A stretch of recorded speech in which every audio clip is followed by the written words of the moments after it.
فرما دے۔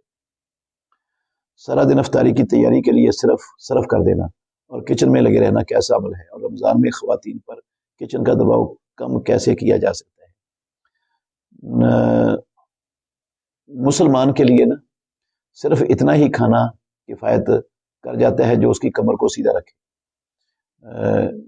رسول مکرم صلی اللہ علیہ وسلم کا سنت اور طریقہ یہ تھا کہ آپ 3 حصے کرتے تھے اپنے پیٹ کے، ایک کھانے کے لیے، ایک پینے کے لیے، اور ایک سانس لینے کے لیے۔ تو اس سے انسان کی صحت بھی ٹھیک رہتی ہے، معدہ بھی ٹھیک رہتا ہے، اور بے شمار قسم کی معدے کی بنیاد پر بننے والی بیماریوں سے انسان محفوظ ہو جاتا ہے۔ اس کو ڈاکٹروں کے پاس نہیں جانا پڑتا اور بہت مہنگی دوائیاں نہیں خریدنی پڑتی، ہر چیز سے بچ جاتا ہے۔ تو یہ رمضان المبارک کے اندر اپنا سارا قیمتی وقت، یہ بہت قیمتی وقت ہے انسان کے لیے، شیطان جکڑا ہوا ہے، اور وہ اپنا سارا قیمتی وقت اپنی اصلاح کی بجائے، غور و فکر کی بجائے، اپنی غلطیوں پر غور و فکر کی بجائے، توبہ کی بجائے، دعا کی بجائے، تلاوت کی بجائے، اور دین سمجھنے کی بجائے،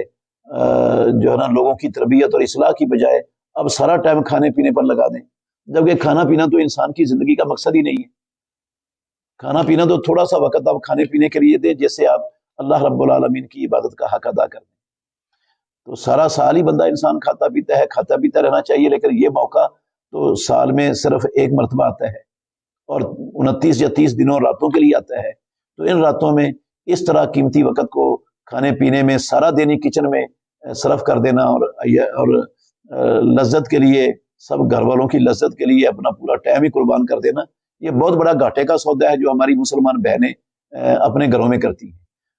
ان کے گھر کے سربراہوں کو بھی ان پر رحم کرنا چاہیے، ان کی تربیت کرنی چاہیے کہ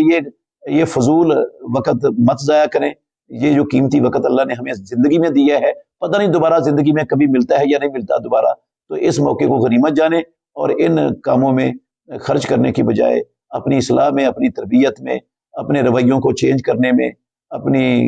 جو ہے نا وہ دل کی اصلاح میں، معاملات کی اصلاح میں، گھر والوں کی اصلاح میں، اس فکر میں جو ہے نا ہمیں